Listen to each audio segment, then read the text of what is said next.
जैन साथियों, आपका अपने यूट्यूब चैनल में हार्दिक स्वागत है। साथियों, आज हम आगामी राष्ट्रीय मींस कम मेरिटशिप एग्जाम को लेकर सेट के अंतर्गत जो गणित विषय के प्रश्न हैं उन पर चर्चा करेंगे। ये जो प्रश्न हैं बहुत ही इम्पोर्टेंट हैं और इनसे परीक्षा में सवाल पूछे जाने की संभावनाएं अत्यधिक हैं। इसी प्रकार के सवाल आपकी परीक्षा में पूछे जाएंगे। तो आइए साथियों, देखते हैं गणित विषय के महत्वपूर्ण प्रश्न और उनके सही उत्तर। साथियों, गणित विषय का पहला प्रश्न है, संख्या 16 का वर्गमूल क्या होगा? तो आप जानते हैं कि 16 का वर्गमूल क्या होगा? 4, क्योंकि 4 का स्क्वायर करने पर हमें कितना प्राप्त होता है? 16 प्राप्त होता है। अगला प्रश्न है, निम्न में से कौन सी सर्वसम का या समीकरण सही है? तो इसका सही उत्तर होगा ऑप्शन तीसरा, a plus b into a minus b equal to a square minus b square. क्योंकि जो ये वाला है इसमें यहाँ माइनस दिया हुआ है तो यहाँ माइनस होना चाहिए, ये होगा नहीं। यहाँ पर प्लस वाली सर्वसम का है तो यहाँ प्लस की जगह माइनस होना चाहिए, इसलिए दोनों गलत हैं। और यहाँ पर प्लस नहीं होता है, माइनस होता है। इस प्रकार से इसका सही उत्तर होगा ऑप्शन तीसरा।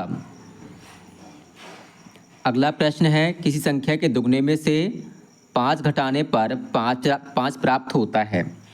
मान लीजिए कोई संख्या x है, इसका दुगना कर दिया 2x हो जाएगा। इसमें 5 घटा दो तो क्या मिलेगा? 5। तो हमें बताना था इसको समीकरण के रूप में कैसे लिखा जा सकता है, तो इसका सही उत्तर होगा ऑप्शन चौथा। अगला प्रश्न है, आयत का परिमाप ज्ञात करने का सूत्र क्या होता है? तो जो आयत का परिमाप है ज्ञात करने का सूत्र होता है 2 गुणे लंबाई धन चौड़ाई। ऑप्शन तीसरा सही उत्तर होगा। और जो आयत का क्षेत्रफल होता है वह होता है लंबाई गुणे चौड़ाई। अगला प्रश्न है, परमेय संख्याओं के लिए योज्य तत्समक क्या होगा? योज्य तत्समक उसको बोलते हैं कि जिसको किसी भी संख्या में जोड़ने पर कोई फर्क ना पड़े, उसका मान उतना ही रहे। जैसे कि 8 में 0 जोड़ा तो 8 आएगा। तो योज्य तत्समक क्या होता है? 0 होता है। और जो गुणन तत्समक होता है वह 1 होता है। अगला प्रश्न है, एक वृत्ताकार तस्तरी की परिधि जो है 88 सेंटीमीटर है, इसकी त्रिज्या कितनी होगी? तो परिधि का सूत्र होता है 2πr। ये कितना है? 88। अब यहाँ आप जो है पाई का मान रख दें। पाई का मान होता है 22/7 गुणे r बराबर 88। तो r बराबर कितना हो जाएगा? 88 गुणे 7 और 22 दूनी 44 नीचे आ जाएगा। 44 का भाग लगाएंगे, 44 दूनी 88, 7 दूनी 14। तो इस प्रकार से ऑप्शन बी हमारा सही उत्तर होगा। अगला है कि एक आयत क्या होता है? तो आयत को आप जानते हैं कि आयत क्या होता है? ऐसा चतुर्भुज होता है जिसकी आमने सामने की भुजाएं बराबर होती हैं और प्रत्येक कोण 90 अंश का होता है। तो इसमें जो है प्रत्येक आयत एक वर्ग होता है। इसका सही उत्तर है, प्रत्येक आयत जो है वर्ग नहीं होगा, क्योंकि वर्ग में चारों भुजाएं बराबर होती हैं। इसका सही उत्तर होगा ऑप्शन तीसरा, समांतर चतुर्भुज। समांतर चतुर्भुज इस प्रकार का होता है और जो आयत है इस प्रकार का होता है। तो समांतर चतुर्भुज में क्या है? आमने सामने की भुजाएं समांतर होती हैं। इसमें भी आमने सामने की भुजाएं समांतर होती हैं। इसमें जो विकर्ण होते हैं समद्विभाजित करते हैं एक दूसरे को। इसी प्रकार से आयत के विकर्ण भी एक दूसरे को समद्विभाजित करते हैं। तो इसका सही उत्तर होगा ऑप्शन तीसरा। अगला प्रश्न है, क्रमशः घन और घनमूल का सही युग्म क्या है? तो इसका सही उत्तर होगा ऑप्शन चौथा, क्योंकि 4 का जो घन है, घन का अर्थ होता है किसी संख्या का 3 बार गुणा। 4 चौको 16, 16 चौको 64 और 64 का घनमूल आ जाएगा 4। तो ऑप्शन तीसरा सही उत्तर होगा। अगला प्रश्न है, समान पदों का समूह कौन सा है इनमें से? इनमें समान पद कौन कौन से हैं ये पता करना है हमें। तो आप देख पा रहे हैं यहाँ m की घात 2 है, यहाँ 3 है, यहाँ mn है। ये होगा नहीं। इसमें p है, यहाँ p की घात 2 है, यहाँ pr है, ये भी नहीं होगा। मतलब एक जैसे हों। इसमें a है, कहीं ab है, कहीं b है। और इसमें आप देख रहे हैं कि तीनों जगह एक्स है, 7x 14x और माइनस का 13x। माइनस से मतलब नहीं होता है, यहाँ चर एक ही लिखा हुआ है, तो ये समान पदों का समूह हो जाएगा। तो ऑप्शन पहला सही उत्तर होगा। अगला प्रश्न है, जब एक पासे को फेंका जाता है तो 4 से बड़ी संख्या नहीं आने की प्रायिकता को ज्ञात कीजिए। तो पासे को जब फेंका जाता है तो कुल संभव परिणाम 6 होंगे, 1 2 3 4 5 6। 4 से बड़ी संख्या नहीं आने की, इनकी 1 आएगा, 2 आएगा और 3 आएगा। कुल संभव परिणाम हो गए 3 और कुल परिणाम है 6। तो 3 एकम 3, 3 दूनी 6 यानी कि 1 बटा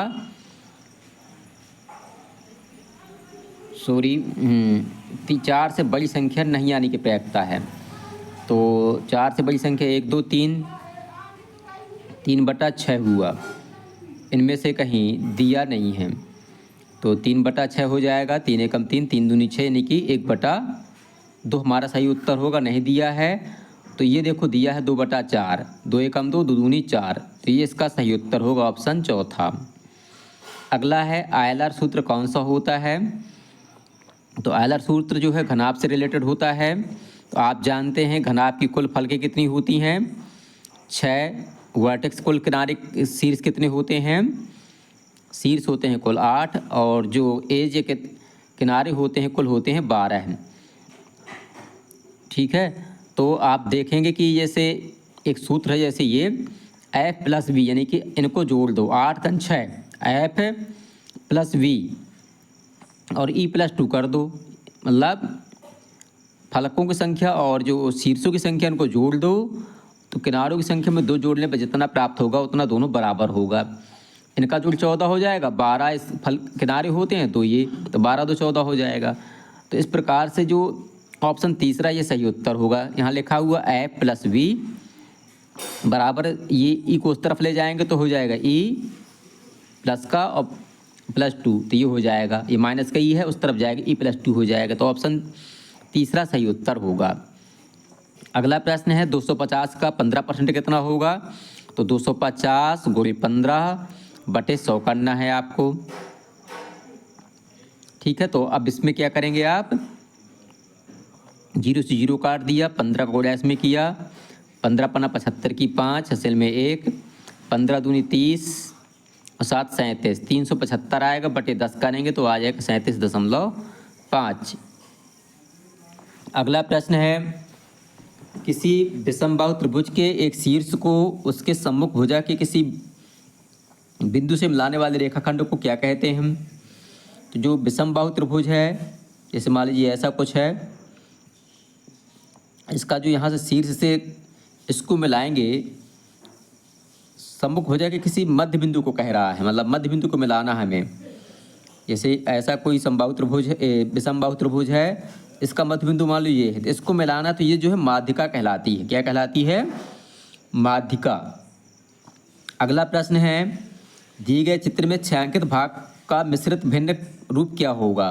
तो आप देख पा रहे हैं कि इसका जो एक भाग है इसकी भिन्न लिखी हुई है 2/3।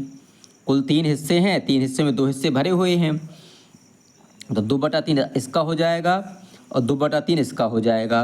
कितनी बार 2/3 है, 3 बार, तो 3 सही 2/3 इसका सही उत्तर होगा।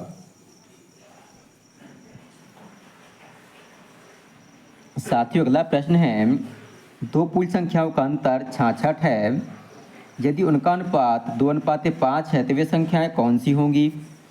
तो मान लेते हैं कि वे संख्याएं 2x और 5x हैं। अब दिया कि इनका अंतर 66 है, तो 5x में यानी कि बड़ी संख्या में छोटी संख्या घटेगी, तो इनका उत्तर कितना आता है, 66 आता है।